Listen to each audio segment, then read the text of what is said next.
దూరదర్శన్ సప్తగిరి ప్రేక్షకులకు నమస్కారం. మహిళా భారతం కార్యక్రమానికి స్వాగతం. ఈరోజు అంతర్జాతీయ మహిళల దినోత్సవం సందర్భంగా ప్రతి ప్రేక్షకుడికి కూడా అంతర్జాతీయ మహిళా దినోత్సవ శుభాకాంక్షలు. అసలు 1910లో ఒక మహిళ అమెరికాలో మహిళా దినోత్సవం జరుపుకోవాలని ఆలోచనతోనే మొదలైంది ఈ మహిళా దినోత్సవం. 1911లో అమెరికాలో మొట్టమొదటిసారిగా మహిళా దినోత్సవాన్ని జరుపుకున్నారు. 1917లో కొంతమంది మహిళల ఉద్యమం ఫలితంగా ఈ మహిళా దినోత్సవానికి గుర్తింపు వచ్చింది. అలాంటిది 1975లో యునైటెడ్ నేషన్స్ వారు మార్చి 8వ తేదీన అంతర్జాతీయంగా మహిళా దినోత్సవం జరుపుకోవడానికి అధికారికంగా ప్రకటించారు. అప్పటి నుంచి కూడా మనం మహిళా దినోత్సవ కార్యక్రమాలని జరుపుకుంటున్నాం. మరి ఈసారి 2025 మహిళా దినోత్సవాన్ని యాక్సలరేట్ యాక్షన్ థీమ్తో అయితే జరుపుకుంటున్నాం. ఈ సందర్భంగా ఈరోజు మన మహిళా భారతం కార్యక్రమంలో అనేక రంగాల్లో ఎన్నో సేవలు అందించినటువంటి మహిళలు మనతో పాటు చర్చా కార్యక్రమంలో ఉన్నారు. వారిని పరిచయం చేసుకుందాం. శ్రీమతి డాక్టర్ కోడూరి సుమనకుమారి గారు కవయిత్రి, రచయిత్రి, కూచిపూడి నాట్యాచార్య, ఆకాశవాణి ఒప్పంద వ్యాఖ్యాత, కడప నుంచి ఉన్నారు. నమస్కారం. శ్రీమతి తిప్పాభట్ల వనజ గారు సంఘ సేవిక, ఏలూరు నుంచి ఉన్నారు. నమస్కారం. ఇక శ్రీమతి డాక్టర్ గోమటం సుందరవల్లి గారు సంస్కృత భారతి ప్రాంత కార్యకర్త, గుంటూరు. నమస్కారం. శ్రీమతి ఉపద్రష్ట అరుణశ్రీ గారు ఆంధ్రప్రదేశ్ ప్రాంత బాలా కేంద్రం ప్రముఖ్, విజయవాడ నుంచి ఉన్నారు. నమస్తే అండి. ఇక శ్రీమతి జోషిల శ్యామలాదేవి ప్రముఖ విద్యావేత్త, ఉయ్యూరు నుంచి ఉన్నారు. శ్రీమతి డాక్టర్ బాపట్ల లలిత ఫణి కామేశ్వరి గారు సంస్కృత లెక్చరర్, మనతో పాటు ఉన్నారు. నమస్తే అండి. శ్రీమతి పప్పు రాజేశ్వరి న్యాయవాది, సంఘ సేవిక. నమస్కారం. ముందుగా అందరికీ కూడా మహిళా దినోత్సవ శుభాకాంక్షలండి. ఈరోజు మనతో పాటు ఉన్న సుమనకుమారి గారు స్త్రీ విద్య స్వదేశీ విదేశీకి సంబంధించి చర్చిస్తున్నారు. మహిళలందరికీ అంతర్జాతీయ మహిళా దినోత్సవ శుభాకాంక్షలు. ఈరోజు సప్తగిరి ద్వారా మహిళా భారతం కార్యక్రమం ద్వారా నేను ప్రకటించబోయే అంశం స్త్రీ విద్య. నచోరహార్యం నచరాజహార్యం నభాతృభాజ్యం నచ భారకారే వ్యయేకృతే వర్ధత ఏవ నిత్యం విద్యాధనం సర్వధన ప్రధానం. ఈ విధంగా అన్ని ధనాల కన్నా ఉత్తమమైన ప్రధానమైన ధనమైన విద్యని సముపార్జించడానికి మన దేశం వరకు ఎటువంటి లింగ వివక్ష లేదు. స్త్రీలైనా పురుషులైనా విద్య గడించవచ్చు. మన వేదమాతే గాయత్రీదేవి స్త్రీయే కదా. ఇక చదువుల తల్లి సరస్వతి, ఆమె స్త్రీనే. ఇంకో మన వేదాలు, మన పురాణాలు, ఇతిహాసాలు వీటన్నిటికీ ఆధారభూతమైన మన ఖండాన్నే భరతమాత అని మాతృభావనతోనే మనం స్మరిస్తాం. అలాంటి మాతృస్వామ్యం లేకున్నా కూడా ప్రతిదాన్ని మాతృభావనతో ప్రకటించుకునే మనకి ఇక్కడ విద్య నేర్చుకోవడానికి అడ్డంకులంటూ ఏమీ లేవు. అవి ఉన్నాయి అంటే దేశమాన కాల పరిస్థితుల వల్ల, అప్పటి సామాజిక ఇబ్బందుల వల్ల ఏర్పడినవి ఉండొచ్చు. అంతేకాని అది ఒక ప్రభుత్వ పరంగానో లేకపోతే సామాజికంగా పురాణంలో మనువు చెప్పాడనో అదంతా అపోహలు మాత్రమే. ఎవరు స్త్రీని విద్య నేర్చుకోవడంలో నిర్బంధించలేరు కూడా. అలా ఇంకా మన పురాణాల్లో తీసుకుంటే శ్రీరాముడు, శ్రీకృష్ణుడు వీళ్ళందరూ గురుకులానికి వెళ్ళి విద్యను అభ్యసించారు. మరి వాళ్ళ తల్లిలైన కౌసల్య, సుమిత్ర, కైకేయి ఎక్కడ అభ్యసించారో మనకు తెలియదు. కానీ దశరథుడితో పాటు యుద్ధం చేసి కైకేయి విజయం సాధించింది అంటే ఆమెకి యుద్ధ విద్య తెలిసి ఉంటే కదా అలా చేస్తుంది. అంటే వాళ్ళు అంతఃపురాల్లో ఉన్నా బయటికి బహిరంగంగా వచ్చి విద్యలు నేర్చుకోకపోయినా ఏ వయసుకు తగిన విద్య ఆ వయసుకి మహిళలకు అందించారు. అప్పుడు పెంపకాల్లో దానికి తగిన విధంగా వారు బాలలైతే ఏ విద్య చెప్పాలి, కొంచెం యుక్త వయసు వస్తే ఏం చెప్పాలి, అత్తగారింటికి వెళ్ళే ముందు కళ్యాణం అయ్యాక ఏం చెప్పాలి, అక్కడ ఎలా మసులుకోవాలన్నప్పుడు ఏం చెప్పాలి. విద్య అనేది కేవలం జనరల్ నాలెడ్జ్ పుస్తకాలు, ఇంతింత లావు పుస్తకాలలో ఉండదు. మస్తకాలలో లోకజ్ఞానానికి అవసరమైన విద్య అంతా ప్రతి స్త్రీలోనూ అంతర్లీనంగా తల్లుల్లో ఉండేది. పిల్లలకు పంచేవారు, గురుముఖత కూడా నేర్పించేవారు. మధ్యతరగతి ఇలాంటి కాలానికి వచ్చేసరికి ఇది కూడా ఎప్పుడు మొదలైందంటే, ఎప్పుడైతే మన దేశానికి పరాయి పాలకులు రావడం, వాళ్ళు మన స్త్రీలని వేరే భావాలతో చూడడము, ఇబ్బందులు పెట్టడము, బలవంతపు వివాహాలు చేసుకోవడము, ఇలాంటివి జరుగుతున్నప్పుడు స్త్రీలని మరీ దాచి ఉంచడము, వాళ్ళకి తొందరగా వివాహాలు చేయడము. మంగళసూత్రం అనేది ఒక రక్షరేఖలాగా కనిపించేది. పెళ్ళైన స్త్రీ జోలికి ఎవరు వచ్చేవాళ్ళు కాదు. అలాంటి భావంతో చిన్న వయసులోనే వాళ్ళకి వివాహాలు జరపడము అలా కొనసాగింది. కానీ అలా కొనసాగినప్పటికీ శివాజీ తల్లి జిజియాబాయి గురించి శివాజీ కన్నా ముందు చెప్పుకుంటారు.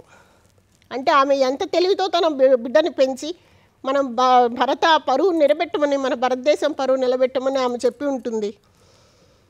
ఇంకా అలాగే మన స్వాతంత్ర పోరాటం విషయానికి వస్తే ఝాన్సీ లక్ష్మీబాయికి మొట్టమొదట వాళ్ళని ఎదిరించాలి అనే ఆలోచన వచ్చింది ఝాన్సీ లక్ష్మీబాయికి.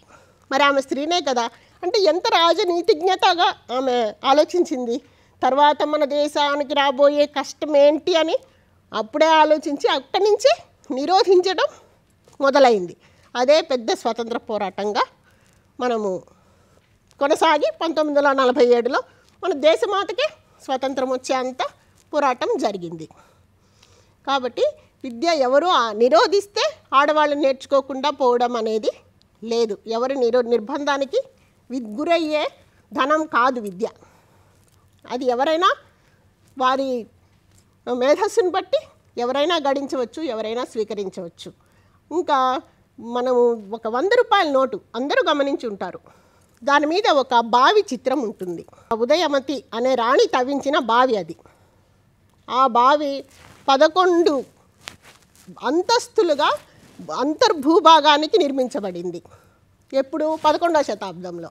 అంటే 11వ శతాబ్దంలో ఏ శాస్త్ర సాంకేతిక రంగాలు అంత ప్రొక్లైనర్ల లాంటివి లేని కాలంలోనే నీటిని నిల్వ చేసుకోవాలి. గుజరాత్ రాష్ట్రానికి చెందిన మహారాణి ఆవిడ నీటిని నిల్వ చేసుకునే ఇబ్బంది రాకుండా ఆ బావి నిర్మించిందంటే ఆమెకి ఎంత ఇంజనీరింగ్ మేధస్సు ఉంటుంది.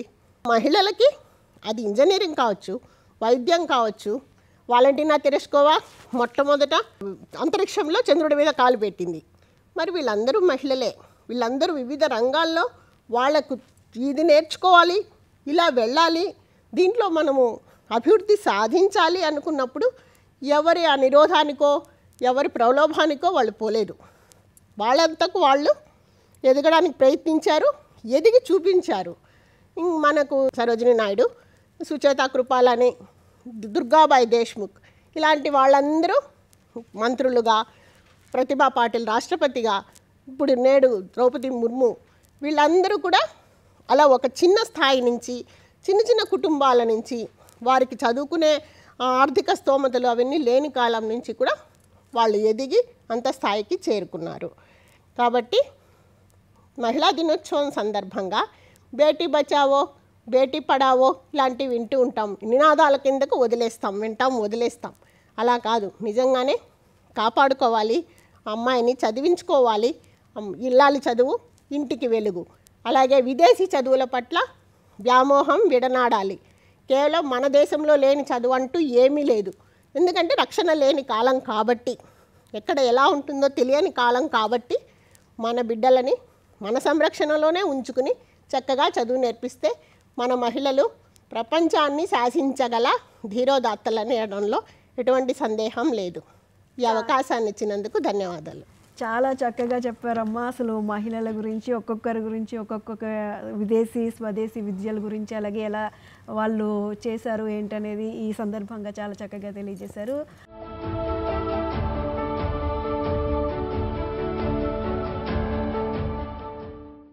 వనజ గారు వివాహ వ్యవస్థ గురించి మాట్లాడతారు. నమస్కారం అండి. ముందుగా అఖిల భారత మహిళా దినోత్సవ శుభాకాంక్షలు. వివాహ వ్యవస్థ అనేది కొత్త పోకడలతో అక్కర్లేని ఆర్భాటాలకు పోయి అవసరమైనవి చేయట్లేదు, అనవసరమైనవన్నీ చేస్తున్నారు.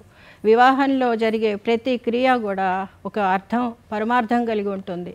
దీన్ని తెలుసుకుని నడిస్తే యువత బాగుంటుంది, వివాహ వ్యవస్థ కూడా బాగుపడుతుంది. ఇప్పుడు కొత్తగా ఏంటంటే ప్రతి దానికి కూడా వీడియోలు, షూటింగ్లు, ఫోటోలు అని మొదలుపెట్టారు. ఈ వీడియో షూటింగ్లు, ఫోటోలు అని మొదలెడితే ఆ వీడియోగ్రాఫర్ ప్రతిబింబమే వీళ్ళల్లో ఉంటుంది, కానీ వీళ్ళకి ఒకరి వరుడు వధువు అన్నది తెలియదు కదా. ఈ వ్యవస్థ ఇందులో ముందుగా పప్పులో కాలేశారు అంటారు కదా, ఆ టైప్ అవుతోంది ఇప్పుడు. అద్వైతం సుఖదుఖయోరనుగతం అన్నారు.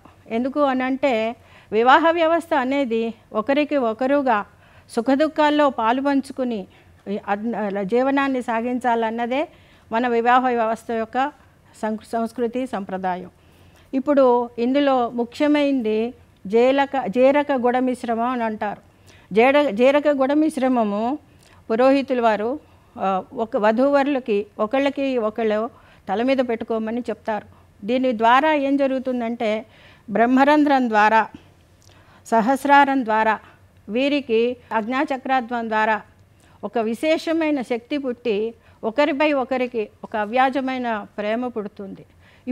ఇప్పటిదాకా ఉన్న తెరని తీసేస్తారు. ఆ తెరని తీయడం ద్వారా వరుడి ముఖము వధువు, వధువు ముఖం వరుడు భూమధ్య భాగంలో నుంచి చూసుకోమ్మా అని అంటారు. ఎందుకు అని అంటారు అంటే వారికి అది మొదటి చూపు. ఆ మొదటి చూపు ఏటెళ్ళకాలం అంటే వివాహం నూరేళ్ల పంట కదా, ఆ నూరేళ్ల పంటకి నాంది ఈ చూపులు అన్నమాట. ధ్రువంతే రాజా వరుణో ధ్రువం దేవో బృహస్పతి. ఆ మంత్రం ఎలా ఉంటుంది అని అంటే వరుణుడు మనకి జలానికి రాజు. ఆ రాజు వరుణుడు ఎంత చల్లగా ఉంటాడో మన సంసారం అనే దాంపత్య సామ్రాజ్యానికి చల్లగా చూడాలని ఆ వరుణుని ఆవాహన చేసి పురోహితుడు మనకి మంత్రం ద్వారా తెలియజేస్తాడు. అలాగే బృహస్పతి దేవతలకి గురువు. గు అంటే చీకటి, రు అంటే చీకటిని పారద్రోలేవాడు.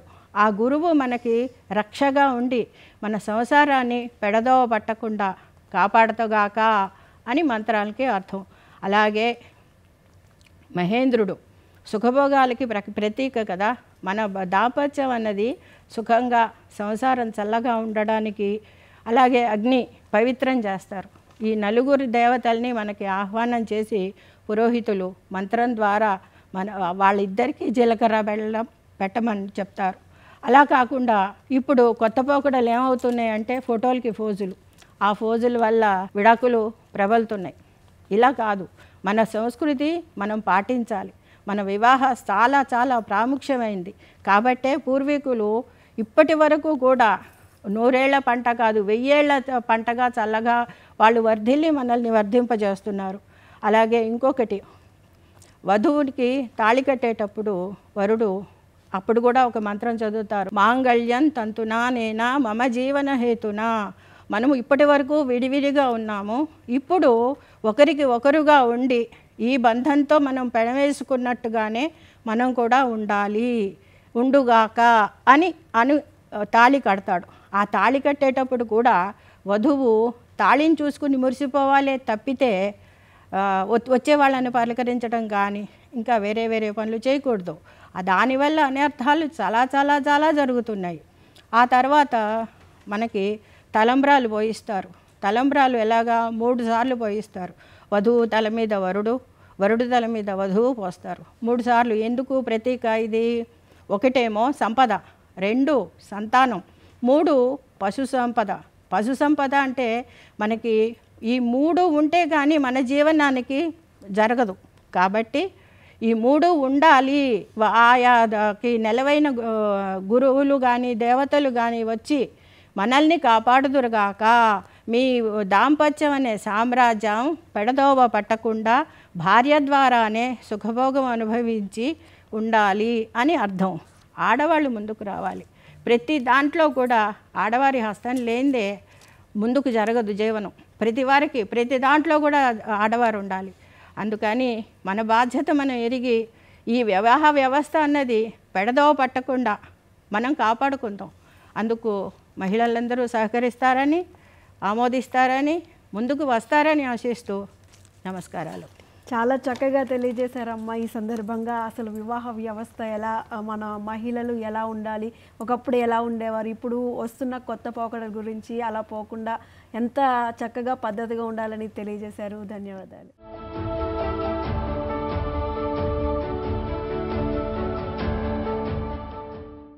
డాక్టర్ గోమటం సుందరవల్లి గారు అత్తమామలు కుటుంబ వ్యవస్థ గురించి మాట్లాడతారు. ముందుగా అందరికీ అంతర్జాతీయ మహిళా దినోత్సవ శుభాకాంక్షలు. సప్తగిరి ఛానల్ ద్వారా మహిళా భారతం అనే ఈ కార్యక్రమంలో నేను అత్తమామలు, కుటుంబ వ్యవస్థ, వృద్ధాశ్రమాలు అనే విషయాన్ని ఎంచుకున్నాను. పూర్వం అత్తమామలు, కుటుంబ వ్యవస్థ అనే పదాలు చాలా గౌరవప్రదంగా వినపడుతూ ఉండేవి. వృద్ధాశ్రమాలు అనే పదం అసలు వినపడేదే కాదు. ఆధునిక కాలంలో అత్తమామలు, కుటుంబ వ్యవస్థ అనే పదాలు కొంచెం కించబరుస్తూ వినపడుతున్నాయి. వృద్ధాశ్రమాలు కొంచెం పై స్థాయిలో వినపడుతున్నాయి. కొన్ని చోట్ల అత్తగారులు, అత్తమామలు, కొన్ని చోట్ల కోడళ్ళు, మరికొన్ని చోట్ల అల్లుళ్ళు రాక్షసులుగా చిత్రీకరింపబడుతున్నారు. మరి ఉన్నతమైన కుటుంబ వ్యవస్థ ఉన్న మనం ఎందుకు ఇబ్బందులను ఎదుర్కొంటున్నామో ఒకసారి చూద్దాం. పూర్వం ఉమ్మడి కుటుంబ వ్యవస్థ ఉండేది. ఒక పురుషుడికి తల్లి, తండ్రి, భార్య, పిల్లలు ఉండేవారు. సోదరులు, సోదరిమణులు కూడా ఉండేవారు. కాలక్రమంలో ఆయనకి కోడళ్ళు, అల్లుళ్ళు కూడా వచ్చేవారు. మరి ఇంత పెద్ద కుటుంబంలో చిన్నవో, చితకవో, పెద్దవో సమస్యలు వస్తూనే ఉంటాయి. వాటన్నిటి పరిష్కారానికి పైతరంలో ఉండేవాళ్ళు సులువుగా సునాయాసంగా పరిష్కరిస్తుండేవాళ్ళు. ఆ కాలంలో పిల్లలు కూడా, అంటే కింద తరం వాళ్ళు కూడా మీరేంటి చెప్పేది, మేము వినేది ఏంటి అని నిర్లక్ష్య భావంతో కాకుండా పెద్దవాళ్ళు చెప్పగానే విని సరే అని తప్పును దిద్దుకునేవాళ్ళు. అయితే ఇంత మంచి కుటుంబ వ్యవస్థ మనకి ఎక్కడి నుంచి వచ్చింది? రామాయణంలో శ్రీరామ, లక్ష్మణ, భరత, శత్రుఘ్నులు నలుగురు మిథిలా నగరానికి చెందిన సీత, ఊర్మిళ, మాండవి, శృతకీర్తి అనే నలుగురు అమ్మాయిల్ని వివాహం చేసుకుని అయోధ్యకు తీసుకొచ్చారు. వారు దశరథ మహారాజు కోడళ్ళు, కౌసల్య, సుమిత్ర, కైకేయి ముగ్గురు అత్తగారులు ఉండేవాళ్ళు. అయితే ఈ నలుగురు అమ్మాయిలు, యువతులు మళ్ళీ ఎప్పుడు ఏ కారణంగా అయినా మిథిలా నగరానికి, అంటే పుట్టింటికి వెళ్ళినట్లుగా ఏ కవులు రచించలేదు, ఏ ప్రవచనకర్తలు చెప్పలేదు. అంటే పుట్టింట్లో ఉండే సువ్యవస్థ వాళ్ళకి అత్తగారింట్లోనే లభించింది అని మనం అనుకోవచ్చు. తర్వాత కాలంలో కాళిదాసు రచించిన అభిజ్ఞాన శాకుంతలం అనే నాటకంలో కణ్వ మహర్షికి ఒక పెంపుడు కూతురుంది. ఆమె పేరు శకుంతల. ఒకరోజు అదే దేశపు రాజైన పురువంశస్థుడైన దుష్యంతుడు రాజు వేట కోసం వచ్చి ఆశ్రమానికి వచ్చి ఋషికి నమస్కరించి వెళ్దామని వచ్చారు. ఆ సమయంలో కణ్వ మహర్షి వేరే ఆశ్రమానికి యాగం కోసం వెళ్ళి ఉన్నారు. శకుంతలను చూసి మోహించారు. ఇద్దరూ పరస్పర స్నేహభావంతో గాంధర్వ వివాహం చేసుకున్నారు. తర్వాత కణ్వ మహర్షి ఆశ్రమానికి వచ్చి దివ్య దృష్టితోటి అంతా చూసి తెలుసుకొని గర్భవతి అయిన కూతురైన శకుంతలని అత్తవారింటికి పంపించే ప్రయత్నం చేశారు. ఆ ప్రయత్నంలో తన శిష్యులను, తాపస స్త్రీలను కూడా తోడుగా పంపిస్తూ ఆమెకి జాగ్రత్తలు చెప్తున్నారు. నువ్వు అక్కడ ఎలా మెలగాలి అంటే గురువులను సేవించు అమ్మాయి, గురువులు అంటే పెద్దలు, గురువులను సేవించు, భర్త కోపించినచో రోషపడకు, సపత్నులతో స్నేహంగా మెలుగు. రాజుగారు ఎంతమందినైనా వివాహం చేసుకునే వ్యవస్థ ఉండేది ఆ రోజుల్లో. అందుకని సపత్నులు ఉంటారు, వాళ్ళతోటి స్నేహంగా మసలు అని చెప్తున్నాడు.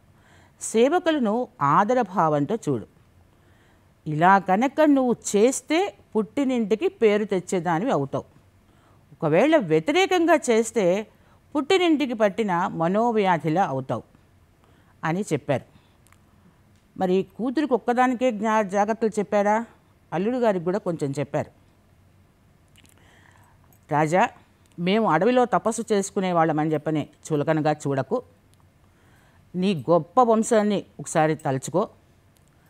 ఈమెతో నీ స్నేహాన్ని, మీరిద్దరూ స్నేహంతో చేసుకున్న వివాహాన్ని గుర్తు తెచ్చుకో. ఎందుకంటే మేమందరం కలిసి కూర్చుని నిర్ణయించిన వివాహం కాదు, మీరిద్దరే స్నేహభావంతో చేసుకున్న వివాహం. దాన్ని కూడా ఒకసారి తలుచుకో. నీ మిగిలిన భార్యలతో ఈమెని సమానంగా చూడు. ఒకవేళ అంతకంటే ఎక్కువే నువ్వు చూసినట్లయితే అది ఆమె అదృష్టం. ఆడపిల్ల పక్షం వాళ్ళం, ఇంతకంటే ఎక్కువ చెప్పకూడదు కదా అని చెప్పారు. ఇప్పటికీ ఇంకా అదే వ్యవస్థ కొనసాగుతూనే ఉంది మనకి. అలా వెళ్ళేటప్పుడు శకుంతల తండ్రిని ఒక మాట అడిగింది, తండ్రి నేను ఈ ఆశ్రమానికి మళ్ళీ ఎప్పుడు రాగలను అని. అంటే పుట్టింటికి రావడానికి అనుమతి తీసుకుంటోంది. నీకు పుట్టబోయే బిడ్డకి రాజ్య పట్టాభిషేకం చేసి కుటుంబ భారాన్ని అప్పగించి తర్వాత నీ భర్త అయిన దుష్యంతుడితోటి వానప్రస్థ ఆశ్రమాన్ని ఆచరించడానికి రాగలవు తల్లి అని చెప్పాడు. అంటే గర్భవతి అయిన అమ్మాయి మళ్ళీ పుట్టింటికి రావాలంటే వానప్రస్థ ఆశ్రమం ఆచరించడానికి రావాలి. ఇప్పటికీ ఎంతో కొంత ఈ ఆచారం కొనసాగుతూనే ఉంది. ఆధునిక కాలంలో ఉమ్మడి కుటుంబ వ్యవస్థ అనేది కనిపించకుండా పోతుంది. పదం కూడా వినిపించట్లేదు.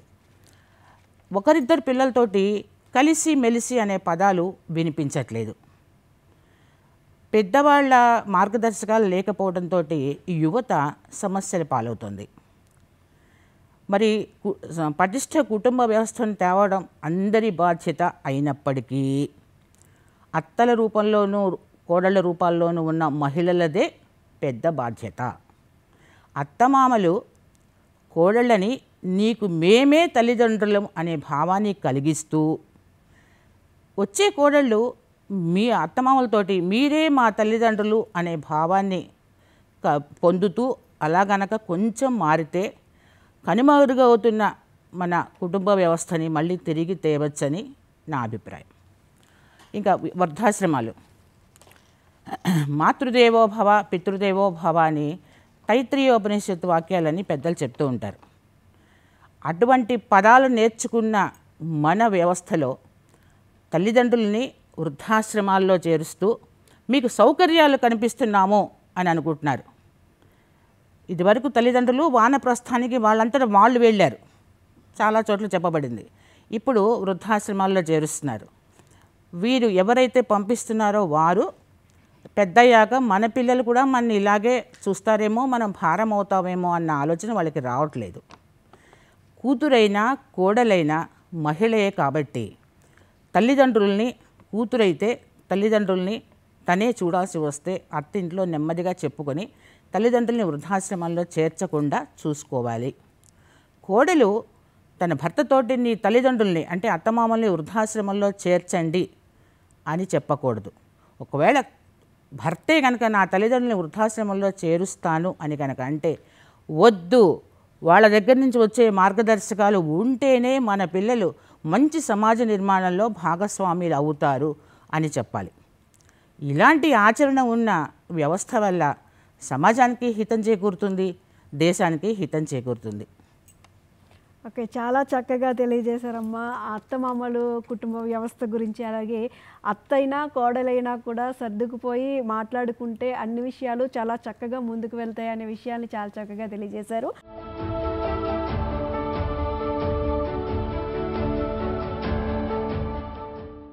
పిల్లల పెంపకం గురించి ఉపద్రష్ట అరుణశ్రీ గారు మాట్లాడతారు. అందరికీ నమస్కారము. మహిళా దినోత్సవ శుభాకాంక్షలు అందరికీ కూడా. పిల్లలు అంటే సంతానము కలగడం అనేది ఒక వరం.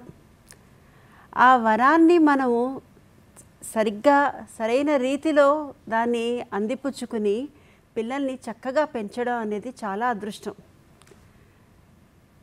పిల్లల్ని కన్నాము, పెంచాము, వాళ్ళు పెద్దవాళ్ళు అయ్యారు అన్నది కాదు, వాళ్ళని ఎలా పెంచాము అన్నదే అక్కడ ముఖ్యమైన విషయం.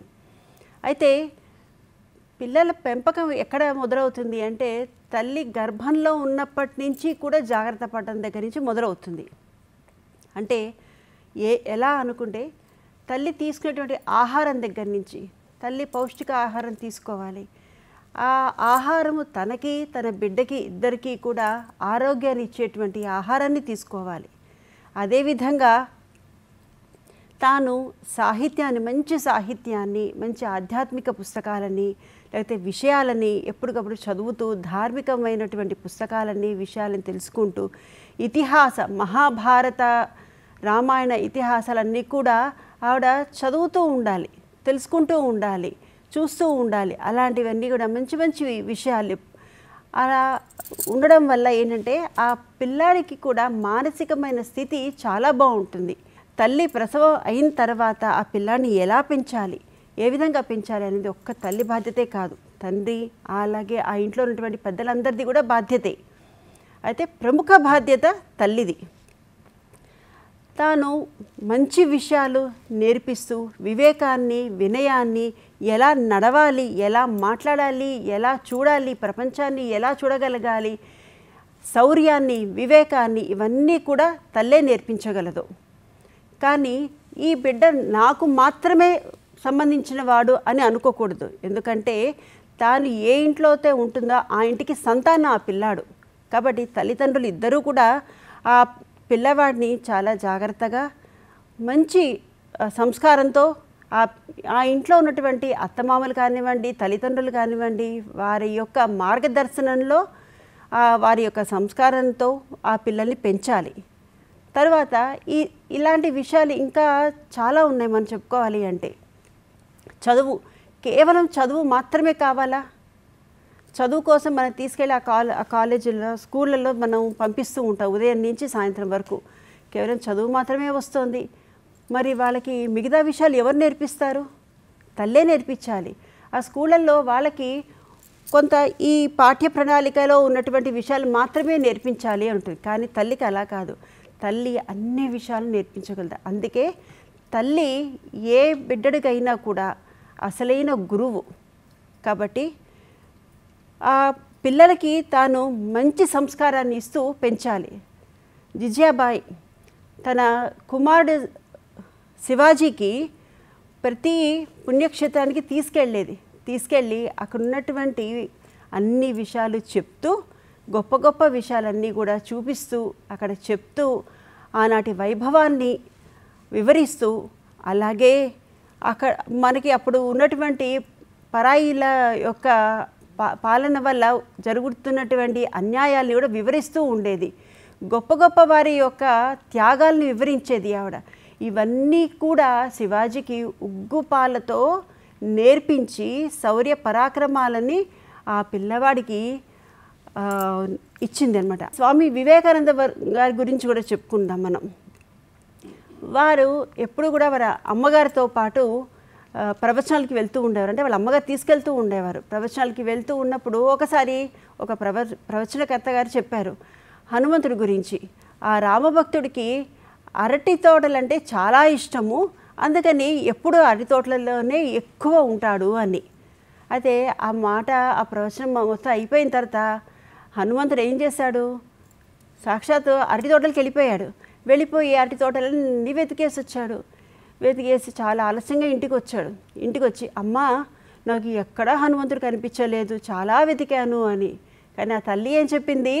నాయనా, ఆ స్వామి వారు హనుమంతుడు రామ కార్యార్థమయ్యి ఆయన బయటికి వెళ్ళారు, ఇంకొకసారి నీకు కనిపిస్తారులే అని చెప్పి ఆ పిల్లవాడి యొక్క నమ్మకాన్ని పెంచింది. అంతేకాని ఆయన ఏదో చెప్పాను నువ్వు ఎందుకు వెళ్ళావయ్యా, నీవు ఆలోచించాలి కదా అని అనలేదు.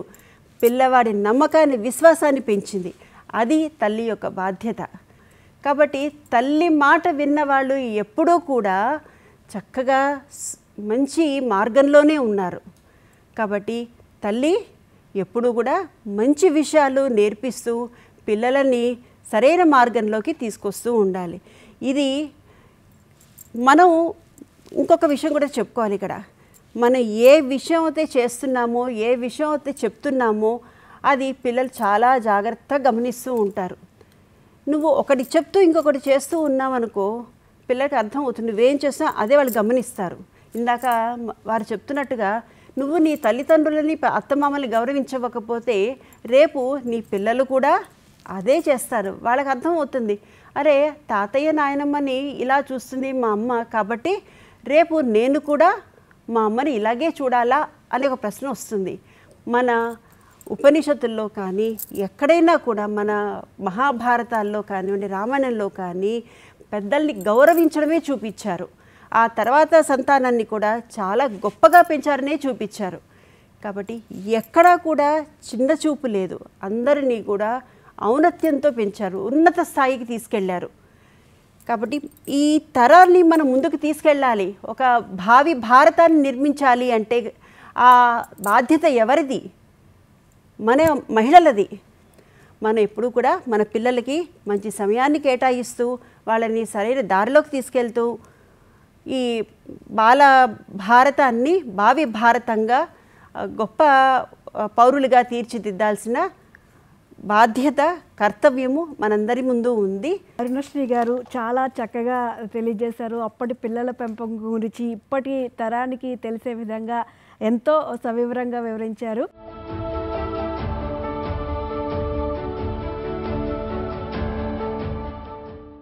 ఆహారపు అలవాట్ల గురించి జోషుల శ్యామలాదేవి గారు మాట్లాడతారు.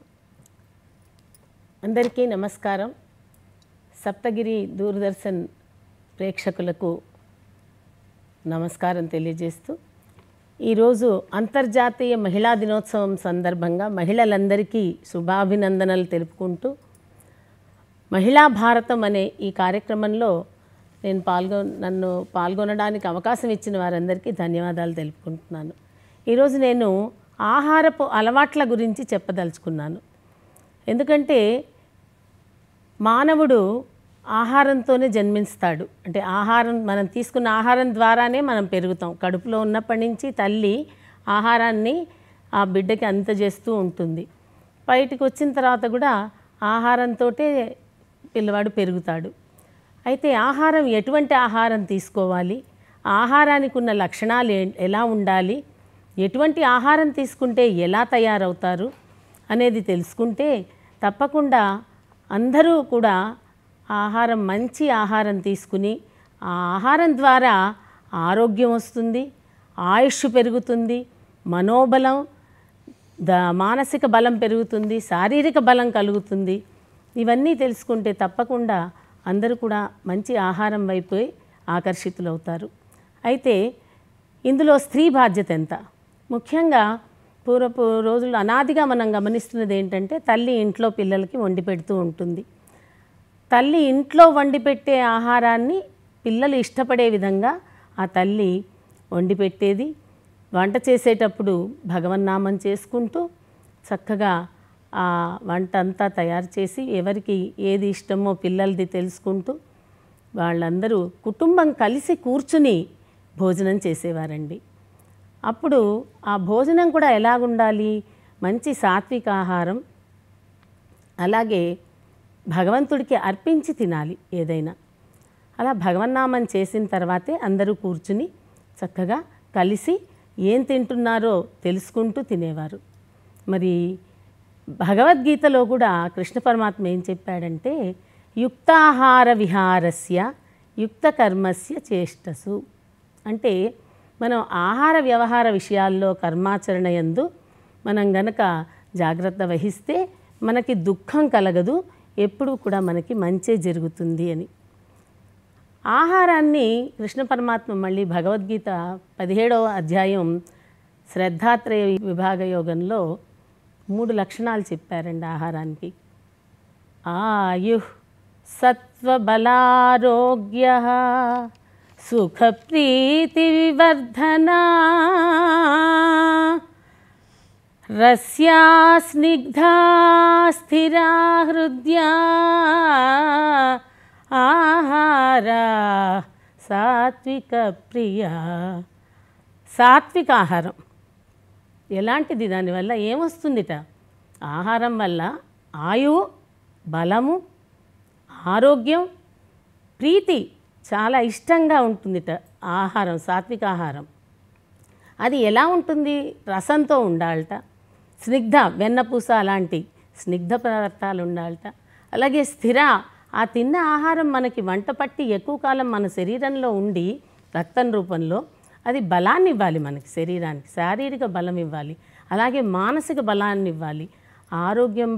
ఆహారం బట్టే ఆలోచనలు ఉంటాయి, ఆలోచనను బట్టి ఆచరణ ఉంటుంది. ఆచరణలు బాగుంటే మన యొక్క జీవితం కూడా సజావుగా జరుగుతూ ఉంటుంది. అదే కాకుండా ఇప్పుడు అందరూ కూర్చునే తినే వ్యవస్థ పోయి ఎవరికి వారు ఎక్కడ పడితే అక్కడ, ఎలా పడితే అలా, ఏది పడితే అది తింటున్నారు. దానివల్ల ఆహారం వల్ల కలిగే ప్రయోజనమైన ఆరోగ్యం కన్నా అనారోగ్యం ఎక్కువైపోయి చాలామంది ఆసుపత్రుల పాలు కూడా అయ్యే పరిస్థితి కనిపిస్తోంది మనకి. ఇంకొకటి చెప్పారు కృష్ణ పరమాత్మ, ఎటువంటి ఆహారం రాజస గుణం ఉన్నది, అది ఎందుకు తినకూడదు, దానివల్ల ఏం కలుగుతుందని. రాజస గుణంకి కట్వం లలవణాత్యుష్ణ, కట్వం లలవణాత్యుష్ణ తీక్ష్ణరుదీక్షి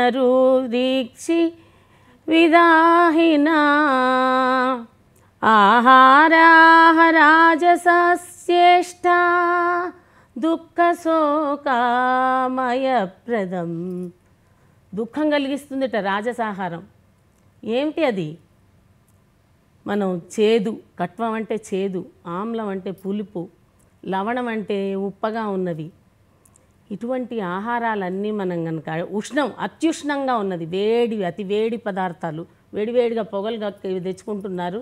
చల్లగా ఉన్నవి ఫ్రిడ్జ్లో పెట్టుకుని పొద్దున్న లేచి మళ్ళీ దాన్ని ఓవెన్లో పెట్టి వేడి చేసుకుని అవి తినడానికి ఇష్టపడుతున్నారు. అప్పటికప్పుడు వండిన ఆహారంలో ఉన్న పోషక పదార్థాలు ఇలా ఉన్న దాంట్లో ఉండవు. మరి ఇలాంటి ఆహారం తినడం వల్లటండి దుఃఖము శోకమే కలుగుతాయిట. అటువంటి వాళ్ళ ఆలోచనలు కూడా చాలా దుఃఖం కలిగించే ఆలోచనలుగా ఉంటాయిట.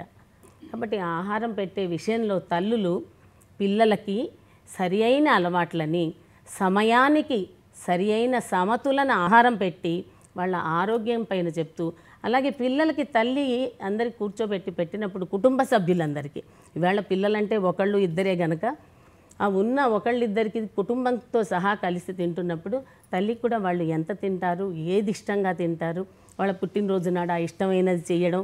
అందువల్ల వాళ్ళు బయటికి వెళ్ళరు. బయట వెళ్ళి కేక్ కట్ చేద్దామా, చాక్లెట్లు పంచుదామా అని అనుకోరు. చక్కటి ఆహారం కనుక పెడితే తల్లి ఆహారం వల్ల వాళ్ళకి ఆరోగ్యం మంచిగా ఉంటుంది.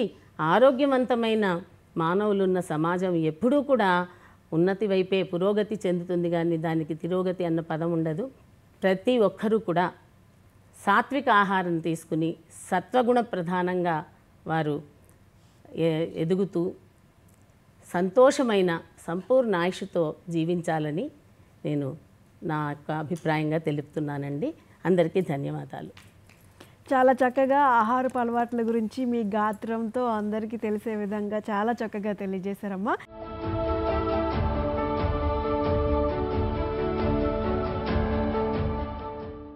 స్త్రీ స్వాతంత్రం, రక్షణ బాధ్యత గురించి లలిత ఫణికామేశ్వరి గారు మాట్లాడతారు. నమస్కారం. ముందుగా దూరదర్శన్ సప్తగిరి ప్రేక్షకులందరికీ అంతర్జాతీయ మహిళా దినోత్సవ శుభాకాంక్షలు. ప్రస్తుతం మనం ఈ మహిళా భారతం అనేటటువంటి కార్యక్రమంలో నేను ఎంచుకున్నటువంటి అంశం స్త్రీ స్వాతంత్ర్యం, స్వేచ్ఛ, అలాగే రక్షణ. ఇప్పటి వరకు మన సోదరీమణులందరూ కూడా ఒకరు విద్య గురించి, అలాగే ఇంకొకరు వివాహ వ్యవస్థ గురించి, అత్తమామలు, అలాగే కుటుంబ వ్యవస్థ గురించి, పిల్లల పెంపకం ఎలా ఉండాలి, ఇంకొకరు ఆహారపు అలవాట్లు ఎలా ఉండాలి అని ఇప్పటివరకు చెప్పున్నారు. ప్రతి వాళ్ళు కూడా ప్రతి విషయంలోనూ నాకు స్వేచ్ఛ కావాలి అని ఈ తరం ఉండేటువంటి వాళ్ళు కోరుకుంటున్నారు. స్త్రీలు అనేటటువంటి వాళ్ళు స్వతంత్రంగా ఉండాలి. ప్రస్తుత భారతదేశంలో స్త్రీ స్వాతంత్ర్యం లేదు, ప్రాచీన కాలం నుండే స్త్రీకి స్వాతంత్ర్యం లేదు అనేటటువంటి అభిప్రాయం చాలామందికి మన భారతదేశంలో ఉన్నది. ఆ అభిప్రాయం తప్పు. ఎందువల్ల అంటే ఒకానొకప్పుడు స్వయంవరం అనేటటువంటిది ఉండేది. స్వయంవరం అంటే ఏంటండి?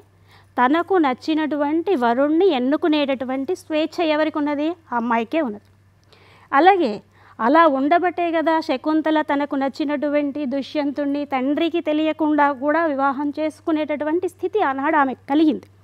అదేవిధంగా మరి రక్షణ ఒకటి ఇవ్వాలంటున్నారు. ఎందుకండి రక్షణ? రక్షణ అనేది విలువైనటువంటి వాటికి మనం రక్షణ ఇస్తాం. ఎందుకు విలువైనది అంటున్నామంటే భారతదేశంలో ఉండేటటువంటి సమాజం అంతా పురోభివృద్ధి చెందాలి అంటే దానికి ముఖ్యమైనటువంటి కారకురాలు ఒక స్త్రీమూర్తి. ఈనాడు మన భారతదేశానికి రాష్ట్రపతి అయినటువంటి ఆమె ద్రౌపది ముర్ము, ఆవిడ ఒక స్త్రీమణి. ఆమెకి వెనకాల కాపలా వస్తున్నారు కదండి. ఎందుకని కాపలాగా వస్తున్నారు? ఆమె రక్షించుకోలేదా? అంటే తనకు బాధ్యతను తీసుకోవాల్సిన వాళ్ళు వేరే ఉన్నారు కనుక వాళ్ళే ఆ బాధ్యతను స్వీకరించాలి. చాలామంది మనుస్మృతిలో ఉండేటటువంటి శ్లోకాన్ని తప్పుగా వ్యాఖ్యానం చేస్తున్నారు. ఏమిది? నా స్త్రీ స్వాతంత్ర్యం అర్హతి, స్త్రీలకు స్వాతంత్ర్యం లేదండి, భారత సమాజంలోనే స్వాతంత్ర్యం తీసేశారు స్త్రీలకి అనేటటువంటి ఒక అపోహలో ఉన్నారు. ఆ స్త్రీ స్వాతంత్ర్యం అర్హతి అనేటటువంటిది మనువు ఏ సందర్భంలో చెప్పాడు అంటే, పితా రక్షతి కౌమారే భర్త రక్షతి యౌవనే రక్షంతి స్థావిరే పుత్రా న స్త్రీ స్వాతంత్ర్యమర్హతి. అక్కడ పురుషులకు ఒక ధర్మాన్ని నిర్దేశిస్తూ స్త్రీలను రక్షించాల్సిన బాధ్యత నీది నాయన, వాళ్ళని వాళ్ళు రక్షించుకోవాల్సిన అవసరం లేదు. ఎందుకు అవసరం లేదు అంటే, నువ్వు వాళ్ళని కాపాడుకోవాల్సినటువంటి వాడివి. ఎందుకు కాపాడాలి? ఇంట్లో ఒక విలువైనటువంటి బంగారు ఆభరణం కావచ్చు, ఒక వజ్రం కావచ్చు, ఏదైనా ఉంది, దాన్ని రోడ్డు మీద పడేస్తామండి? ఎవరు పడేయరు. తీసుకొని వచ్చి బీరువా లాకర్లో పెట్టుకొని జాగ్రత్తగా చూసుకుంటారు. రత్నం లాంటిది స్త్రీమూర్తి. అది తన ఇంట్లో పుట్టినటువంటి తన కూతురు కావచ్చు, తను వివాహం చేసుకున్నటువంటి తన భార్య కావచ్చు, తనకు జన్మనిచ్చినటువంటి తల్లి కావచ్చు. ఈ ముగ్గురిని రక్షించాల్సినటువంటి బాధ్యత ఆయా సందర్భాల్లో ఆ పురుషుడికి నిర్దేశించడం కోసం చెప్పినటువంటి మాటే తప్ప, కేవలం స్త్రీలకు స్వాతంత్ర్యాన్ని హరించాలి అనే సందర్భంలో మాత్రం మనువు చెప్పలేదు. ఇంకొకటి ఏంటంటే, రక్షతి అనేటటువంటిది సంస్కృతంలో రక్షతి అనే ధాతువు అక్కడ ప్రయోగించింది కేవల సామాన్య వర్తమాన కాలార్థంలో. కానీ రక్షేత్, రక్షింపబడాలి, నీ ఇంట్లో ఉండేటటువంటి విలువైనటువంటి స్త్రీలను రక్షించుకోవాల్సిన బాధ్యత నీది అని ప్రతి ఒక్కరికి కూడా చెప్పడం జరిగింది. స్వాతంత్ర్యం లేదు అనడానికి లేదండి. కణ్వస్మృతిలో ఆస్తి పంపకంలో, ఆస్తిలో భాగం కూడా స్త్రీలకు స్వాతంత్ర్యం ఉంది. సౌదాయికే స్త్రీణాం స్వతంత్రత అనేటటువంటిది కణ్వస్మృతిలో చెప్పారు. ఇలాంటి స్వేచ్ఛా స్వాతంత్ర్యాలు అనేటటువంటివి భారతదేశంలో స్త్రీకి ప్రధానం పూర్వకాలం నుండి కూడా ఉన్నాయి. విద్య నేర్చుకునే స్వాతంత్ర్యం స్త్రీలకు ఉంది. వాళ్లకు నచ్చినటువంటి యుద్ధ విద్యలు కావచ్చు, వేద విద్యలు నేర్చుకున్నటువంటి విదుషీమణులు మైత్రేయి గారికి ఇలాంటి వాళ్ళు ఉన్నారు. యుద్ధ విద్యలు నేర్చుకున్నటువంటి కైకేయి, సత్యభామ లాంటి వాళ్ళు ఉన్నారు. ఇంకా అనేక రకాలైనటువంటి రంగాలలో ముందుకు వెళ్ళినటువంటి ఎంతోమంది మహిళలు ఉన్నారు. విద్యా స్వాతంత్ర్యం, విద్య నేర్చుకునే స్వాతంత్ర్యం ఉంది. అలాగే యుద్ధంలో పాల్గొనేటటువంటి, ప్రస్తుతం మన కాలంలో అనేక మంది సైన్యంలో కూడా పనిచేస్తున్నారు. స్వాతంత్ర్యం ఉన్నది కదండి, స్వాతంత్ర్యం లేకపోవడం అనేది లేదు. అంటే ఏదైనా సరే ఒక విషయాన్ని చెప్పినప్పుడు అది ఏ సందర్భంలో చెప్పారు అనేది ముందుగా మనం అర్థం చేసుకోవాలి. నా స్త్రీ స్వాతంత్ర్యమర్హతి అనేటటువంటి మనువచనము సరిగ్గా అర్థం చేసుకొని పూర్వకాలం నుండి ఉన్నటువంటి స్వేచ్ఛా స్వాతంత్ర్యాలని స్త్రీలందరూ జాగ్రత్తగా అనుభవిస్తారని, లైంగిక దాడుల వంటివి జరగకుండా ఉండడం కోసం రక్షణ అనేది ఏర్పడింది. అంతేకాని దాన్ని వ్యతిరేకంగా తీసుకోకుండా జాగ్రత్తగా అన్వయించుకుంటారని, నేను చెప్పినటువంటి అంశాలని మహిళా మండలందరూ అంగీకరిస్తారని, తప్పులేవైనా ఉంటే క్షమిస్తారని ఆశిస్తూ ధన్యవాదాలు. చాలా చక్కగా తెలియజేశారమ్మా. నిజంగా ఇప్పుడున్న పరిస్థితుల్లో ఏం జరుగుతుంది, ఏంటి, మన నెత్తిని మనం ఎన్ని బాధ్యతలు వేసుకుంటున్నాం, ఇలాంటి విషయాలను అయితే చాలా చక్కగా తెలియజేశారు.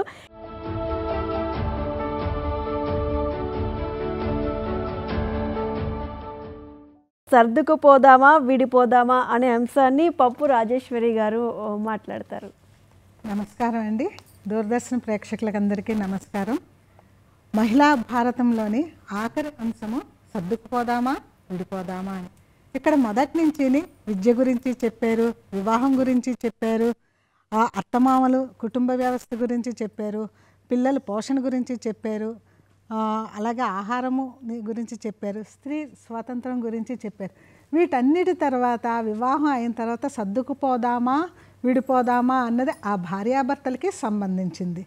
అయితే ఈ విడిపోదామా అన్న అంశము మన పురాణాల్లో కానీ, ఇతిహాసాల్లో కానీ, చరిత్రలో కానీ ఎక్కడా లేదు.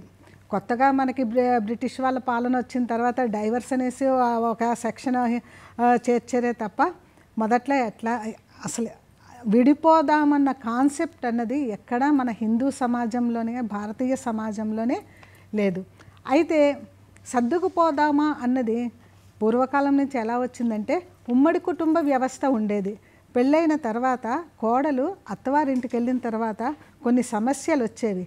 ఆ సమస్యలని ఉమ్మడి కుటుంబంలోని అత్తమామలు కానీ ఇంట్లో ఎవరైతే పెద్దవాళ్ళు ఉంటారో ఆ సమస్యని వాళ్ళ వరకు వెళ్ళేది, పరిష్కరించేవాళ్ళు. ఒకానొకప్పుడు పరిష్కారం దొరకకపోతే ఆ అమ్మాయి పుట్టింటికి వెళ్తే ఆ అమ్మాయి తల్లిదండ్రులు అమ్మ నువ్వు ఇలా వచ్చావు, సరే ఒక 2 రోజులు ఉండు, ఈలోగా సమస్య పరిష్కారం అవుతుంది అనేసి చెప్పేవారు. అక్కడ అబ్బాయి తల్లిదండ్రులు కూడాను నువ్వెందుకు ఇట్లా చేసావు, లేదా వాళ్ళ తప్పు తెలుసుకొని మళ్ళీ ఈ అమ్మాయి పుట్టింటి నుంచి అత్తవారింటికి వచ్చేసరికి సాధారణంగా ఆహ్వానం పలికేవారు, అందరూ కలిసి జీవించేవాళ్ళు. ఇప్పుడు అంటే ప్రజెంట్ సొసైటీ ఎట్లా ఉందంటే న్యూక్లియర్ ఫ్యామిలీస్ ఎక్కువైపోయాయి. దానివల్ల ఏంటి సర్దుకుపోవడం అన్న మెంటాలిటీ చాలా తక్కువగా ఉంది. ఏదైనా ప్రాబ్లం వస్తే వెంటనే విడిపోదామా అన్న దానికి వెళ్తున్నారు. దానికి అసలైన కారణం ఏమిటంటే పూర్వము కుటుంబంలోని 3-4 పిల్లలు ఉండేవారు. ఏదైనా ఒక వస్తువు కానీ ఒక ఆట వస్తువు లేదా ఏది తెచ్చినా పిల్లలు కొట్లాడుకునేవారు, నాకు కావాలి నాకు కావాలంటే. తల్లి తండ్రి అనేవాళ్ళు ఏం చెప్పేవారంటేను చెల్లెలు చిన్నది కదా, తమ్ముడు చిన్నవాడు కదా, నువ్వు వాళ్ళకి ఇవ్వనేవారు. ఒకప్పుడు అక్క పెద్దది, అన్నయ్య పెద్దవాడు, వాళ్ళని గౌరవించాలి, అందుకు వాళ్ళకి ఇవ్వని సర్దుబాటు మెంటాలిటీ అనేది కుటుంబంలో తల్లిదండ్రులు చిన్నప్పటి నుంచి పిల్లలకి నేర్పుతూ వస్తూ ఉండేవారు. ఆ తర్వాత కాలక్రమేణా 1-2 పిల్లలు అయ్యారు, ఆ తర్వాత ఒక్కల పిల్లలు అయ్యారు. ఆ ఒక్క పిల్లలు ఉండటం వలన ఏమైంది, పిల్లల మీద ప్రేమానురాగాలు ఎక్కువైపోయి వాళ్ళు ఆడింది ఆట పాడింది పాటగా తయారవటం మొదలుపెట్టింది. నాకు ఇది కావాలంటే వెంటనే వాళ్ళకి స్తోమత ఉందా లేదా అని ఆలోచించటం లేదు, కొనటం తేవటం ఇవ్వటం. దానివలన పిల్లలు మొండి వారిగా తయారయ్యారు. అమ్మాయిలు అబ్బాయిలు అందరూ ఒక విధంగానే ఉన్నారు. ఈ మొండితనము ఎలా వచ్చిందంటే పెళ్ళయిన తర్వాత ఆ భార్యాభర్తల మధ్య ఈగో ఫీలింగ్స్ ఎక్కువైపోతున్నాయి. ఎందుకంటే మొదటి నుంచి సర్దుకుపోవడం అన్న ధోరణి అలవడకపోవటం చేత ఈ ఈగో ఫీలింగ్స్ వలన వాళ్ళు విడిపోవటం అన్న కాన్సెప్ట్ స్టార్ట్ చేయటం మొదలుపెట్టారు. అయితే ఎక్కడి వరకు వచ్చింది, పిల్లలు పుట్టక మునుపు ఒక విధంగా ఉంటుంది, పిల్లలు పుట్టిన తర్వాత ఒక విధంగా ఉంటుంది. పిల్లల్ని మనం సమాజానికి మంచి పౌరులుగా అందించాలి. కానీ ఈ విడిపోవటం అన్నది వచ్చిన తర్వాత సమాజానికి వ్యతిరేక శక్తులుగాను తయారవ్వాల్సి వస్తున్నారు ఈ పిల్లలు. దాని వలన సమాజము భ్రష్టు పట్టుకుపోయే పరిస్థితి ఏర్పడుతుంది. అయితే మనం రామాయణాన్ని తీసుకుందాం. రామాయణంలోని రాముడు అరణ్యవాసానికి వెళ్తూ ఉంటాడు. సీతాదేవి రాముడితో అంటుంది, మీరు ఎక్కడికి వెళ్తే నేను అక్కడే ఉంటానని. కానీ రాముడు అంటాడు, నువ్వు చాలా సుకుమారంగా పెరిగావు, దానివలన నువ్వు అరణ్యంలో ఉండలేవు, నాతో రావద్దంటే. మీరు ఉన్న చోటే నాకు అది రాజభోగాలు అవన్నీ మీరున్న చోటే నాకు ఉంటాయి, మిమ్మల్ని వదిలి నేను ఉండలేనంటుంది. రాముడితో పాటు సీతాదేవి అరణ్యానికి వెళ్తుంది.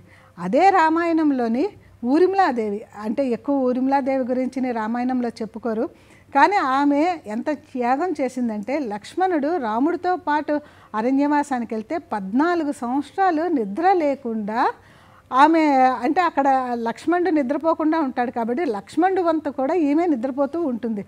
ఆ విధంగా మన సమాజంలో నువ్వు వెళ్ళిపోతున్నావు, నేను మా పుట్టింటికి వెళ్ళిపోతాను అని ఎక్కడా అనలేదు. అయితే నీతి శతకంలోని 2 శ్లోకాలు ఉన్నాయి. ఆ శ్లోకాల్లో ఏంటంటే ఒక శ్లోకాన్ని బాగా ప్రాచుర్యంలోకి తెచ్చారు, రెండో శ్లోకము కనుమరుగైపోయింది. ఆ శ్లోకాల గురించి మనం ఒకసారి చెప్పుకుందాం.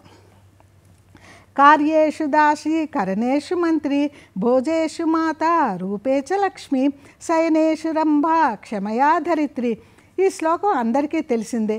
ఇది ఆడవాళ్ళు ఈ విధంగా ఉండాలి ఆ విధంగా ఉండాలి అని చెప్పే శ్లోకం. మరి మగవాళ్ళు ఎలా ఉండాలి అనేది అదే నీతి శతకంలోని చెప్పారు.